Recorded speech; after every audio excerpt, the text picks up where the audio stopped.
कई दफा आप लोगों ने लोगों को ये कहते हुए सुना होगा कि आईआईटी में एडमिशन लेना हार्वर्ड में एडमिशन लेने से ज्यादा मुश्किल है, और वो ये बात करते हैं स्टैट की बेस पे कि हार्वर्ड का एक्सेप्टेंस रेट है 3.59% और आईआईटी का एक्सेप्टेंस रेट है 0.2%। तो आइए आज की वीडियो में इस एक एक्सेप्टेंस रेट के पीछे की रियलिटी को समझने की कोशिश करते हैं और समझने की कोशिश करते हैं क्या वाकई में ही आईआईटी में एडमिशन लेना ज्यादा मुश्किल है as compare to Harvard university. Harvard में एडमिशन लेने के लिए जो एंट्रेंस एग्जाम आपको चाहिए होता है वो होता है या तो एसएटी या एसीटी। लेकिन अगर आप ये एग्जाम्स नहीं ले सकते किसी वजह से, तो हार्वर्ड कॉलेज की वेबसाइट के मुताबिक इनका ऑल्टरनेट है या तो आप अपने ए लेवल्स का रिजल्ट सबमिट करवा दें या आप अपने आईजीसीएसई का रिजल्ट सबमिट करवा दें। लेकिन on the other hand IIT में एडमिशन लेने के लिए आपको सबसे पहले जेईई मेंस का एग्जाम क्लियर करना पड़ता है और उसके बाद जेईई एडवांस का, और फिर आपका स्कोर आता है।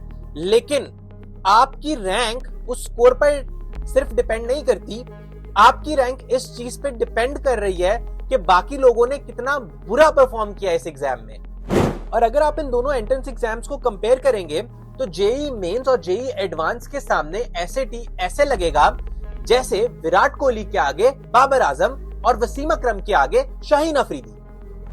और ये बात मैं इसीलिए कह रहा हूं क्योंकि जेईई मेंस और जेईई एडवांस की प्रिपरेशन के लिए आपको फिजिक्स, केमिस्ट्री और मैथ जैसे टफ सब्जेक्ट्स के लिए प्रिपेयर करना पड़ता है, और जिन क्वेश्चंस को आपको फेस करना पड़ता है ड्यूरिंग एग्जामिनेशन पीरियड वो क्वेश्चंस कॉलेज लेवल न्यूमेरिकल्स होते हैं जो कि आईआईटी के प्रोफेसर खुद सेट करते हैं। लेकिन अगर आप ऑन द अदर हैंड देखें एसएटी को, तो उसमें सिर्फ आपको इंग्लिश और मैथ्स जैसे सब्जेक्ट्स के लिए प्रिपेयर करना पड़ता है, और मैथ्स के questions simple high school questions होते हैं। और जेईई मेंस और जेईई एडवांस की प्रिपरेशन के दौरान बच्चे इतने स्ट्रेस्ड होते हैं कि उनको डर लग रहा होता है कि शायद वो अपने पेरेंट्स की एक्सपेक्टेशंस या सोसाइटी की एक्सपेक्टेशंस पर पूरा नहीं उतरेंगे, जिसकी वजह से कई बच्चे तो सुसाइड कमिट कर लेते हैं। द हिंदू की रिपोर्ट के मुताबिक लास्ट ईयर कोटा में 26 बच्चों ने सुसाइड कमिट की और इस साल ऑलरेडी 6 बच्चे सुसाइड कमिट कर चुके हैं। लेकिन अब सवाल यहां पर आकर यह खड़ा होता है कि क्या हार्वर्ड के स्टूडेंट्स जिन्होंने एसएटी जैसा या एसीटी जैसा एग्जाम क्रैक किया है, क्या वो लेस एकेडमिकली प्रिपेयर्ड है एज कंपेयर टू स्टूडेंट्स जिन्होंने जेईई मेंस और जेईई एडवांस जैसे टफ एग्जाम्स दिए हैं? क्योंकि without any doubt JEE mains और JEE advance are one of the toughest exams of the world. तो इस सवाल का जवाब है बिल्कुल भी नहीं, क्योंकि हार्वर्ड एडमिशंस कमेटी के मुताबिक वो आपके एप्लीकेशन का होलिस्टिक रिव्यू करते हैं। अब इस टर्म होलिस्टिक रिव्यू को समझ लेते हैं। ये होलिस्टिक रिव्यू बेसिकली है क्या? होलिस्टिक रिव्यू का मतलब है कि वो आपके एप्लीकेशन के हर हिस्से को एनालाइज करते हैं और आपको उस लिहाज से पॉइंट्स देते हैं।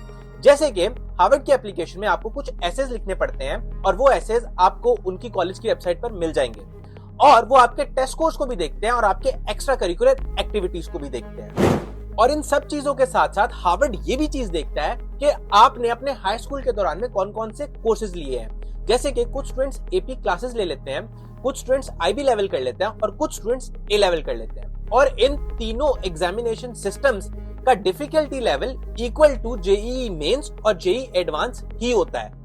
तो अगर आप ओवरऑल इन सिस्टम्स को समझें तो हार्वर्ड में एडमिशन लेने के लिए आपको सिर्फ एकेडमिकली वेल अकम्प्लिश नहीं होना है, आपको आउटसाइड द एकेडमिक्स भी कुछ ना कुछ अकम्प्लिश करना है। जैसे कि कुछ स्टूडेंट्स ने नॉन प्रॉफिट ऑर्गेनाइजेशन स्टार्ट की होती है और कुछ स्टूडेंट्स ने बुक पब्लिश की होती है, और सिर्फ वो बुक पब्लिश नहीं होती है, कुछ स्टूडेंट्स ऐसे भी हैं जिनकी बुक पब्लिश होती है और वो one of the best sellers भी होती है उस ईयर की। वीडियो में आगे बढ़ने से पहले ऑनलाइन फैमिली, अगर अभी तक आप लोगों ने चैनल को सब्सक्राइब नहीं किया तो प्लीज चैनल को सब्सक्राइब कर लें, और अगर कोई स्पेसिफिक टॉपिक है जिस पे आप चाहते हैं मैं वीडियो बनाऊं तो प्लीज उसको भी कमेंट सेक्शन में डाल दें। लेकिन on the other hand IIT में एडमिशन के लिए जस्ट आपकी एकेडमिक परफॉर्मेंस को कंसिडर किया जाता है। और एक और बात आपको जानकर हैरानी होगी कि आईआईटी में एडमिशन के लिए ऑलमोस्ट 40% सीट्स ही ओपन मेरिट होती हैं, बाकी 60% सीट्स किसी ना किसी कोटा के अंडर आती हैं। तो अब सवाल यही आकर खड़ा हो जाता है कि अगर हार्वर्ड एकेडमिक्स के साथ साथ एक्स्ट्रा करिकुलर एक्टिविटीज को भी कंसिडर कर रहा है, साथ साथ वो एसेस को भी कंसिडर कर रहा है जो आप एप्लीकेशन में लिखते हो, तो फिर उसका एक्सेप्टेंस रेट आईआईटी से ज्यादा कैसे है, जबकि आईआईटी तो सिर्फ एकेडमिक परफॉर्मेंस को असेस करता है? तो इसका जवाब है इंडिया की पॉपुलेशन। इंडिया की पॉपुलेशन है 145 करोड़ और अमेरिका की पॉपुलेशन है 34 करोड़। और तो और जो बंदा हार्वर्ड में अप्लाई कर रहा है वो हार्वर्ड को सीरियसली कंसिडर कर रहा है। इवन दो हार्वर्ड में इंटरनेशनल एप्लीकेंट्स भी अप्लाई करते हैं, लेकिन वो एप्लीकेंट्स भी हार्वर्ड को as a serious option consider कर रहे होते हैं, तभी हार्वर्ड में अप्लाई करते हैं।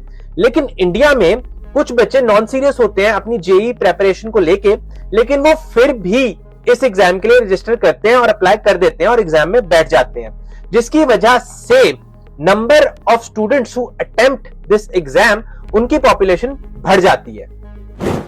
दूसरा रीजन कि क्यों आईआईटी का एक्सेप्टेंस रेट हार्वर्ड से कम है, वो ये है कि इंडिया में आईआईटी को as a trademark of success दिखाया जाता है। ऐसी ब्रांडिंग होती है कि अगर आप आईआईटी गए हो तो आप इस दुनिया के सबसे ज्यादा कामयाब इंसान हो, दुनिया के नहीं तो आप इंडिया के सबसे ज्यादा कामयाब इंसान हो। और अगर आप आईआईटी नहीं गए तो आपकी कोई लाइफ नहीं है। और इसी वजह से कुछ स्टूडेंट सुसाइड भी कमिट कर लेते हैं कि उनको लगता है कि हम आईआईटी नहीं जाएंगे तो हमारी जिंदगी यूजलेस है, हमारी जिंदगी का कोई फायदा नहीं है, जबकि ऐसा नहीं है। Yes, IIT is equal to success, लेकिन success is not equal to IIT. आप जिंदगी में कोई भी काम करें और उसको अच्छा करें तो आप सक्सेस अपनी लाइफ में पा सकते हैं। You don't have to go to IIT or Harvard or Stanford to be successful. अब जब इन बच्चों को बचपन से ये चीज फीड करा दी जाती है कि IIT is trademark of success, तो ये सब बच्चे उस एक चीज के पीछे लग जाते हैं, बगैर ये सोचे, बगैर ये समझे कि ये इस फील्ड के लिए पैशनेट है भी कि नहीं, या ये इतने ज्यादा मोटिवेटेड हैं, ये इतने ज्यादा डिसिप्लिन्ड हैं, इतने ज्यादा पैशनेट हैं आईआईटी को लेके कि जेईई मेंस और जेईई एडवांस जैसे एग्जाम के लिए 15-15 घंटे पढ़ सके और उसके बाद जाकर आईआईटी में उस आईआईटी जैसे एकेडमिक इंस्टीट्यूट का रिगर मैनेज कर सके। लेकिन on the other hand America में ऐसा नहीं होता कि पेरेंट्स अपने बच्चों को फीड करवा रहे हैं कि आपने डॉक्टर ही बनना है, आपने इंजीनियर ही बनना है, आपने हार्वर्ड जाना है, आपने स्टैनफोर्ड जाना है। अमेरिका में पेरेंट्स बच्चों को उनका पैशन एक्सप्लोर करने का मौका देते हैं। जैसे कि कुछ बच्चों को बेसबॉल में जाना है, कुछ बच्चों को बिजनेस स्टार्टअप करना है, कुछ बच्चों को ट्रेड स्कूल में जाना है, उनको वो ऑप्शन मिलेगा अपने स्कूल के बाद अपने पेरेंट्स की तरफ से कि वो इन ऑप्शंस को एक्सप्लोर कर सकते हैं। लेकिन कुछ ऐसे बच्चे भी होते हैं जिनको हाई स्कूल से डायरेक्ट यूनिवर्सिटी में जाना है, तो उनके पेरेंट्स उनको उस चीज में सपोर्ट करेंगे। तो ओवरऑल अमेरिका में पेरेंट्स बच्चों के डिसीजन में उनको सपोर्ट करते हैं, लेकिन on the other hand India में ऐसा होता नहीं है, जिसकी वजह से at the end of the day कुछ बच्चे डिप्रेशन में चले जाते हैं और कुछ बच्चे सुसाइड कमिट कर लेते हैं। अगले अपकमिंग प्रोजेक्ट्स जिन पे मैं वीडियोस बनाने वाला हूं वो है एरास्मस स्कॉलरशिप, उस पे वीडियो बनाने लगा हूं, और दूसरा टॉपिक जिस पे मैं वीडियो बनाने लगा वो है प्रॉब्लम्स जो कि स्टूडेंट्स को फेस होती हैं अब्रॉड व्हाइल स्टडिंग। तो अगले ये दो टॉपिक्स हैं और अगली वीडियोस इन्हीं टॉपिक्स पे होंगी।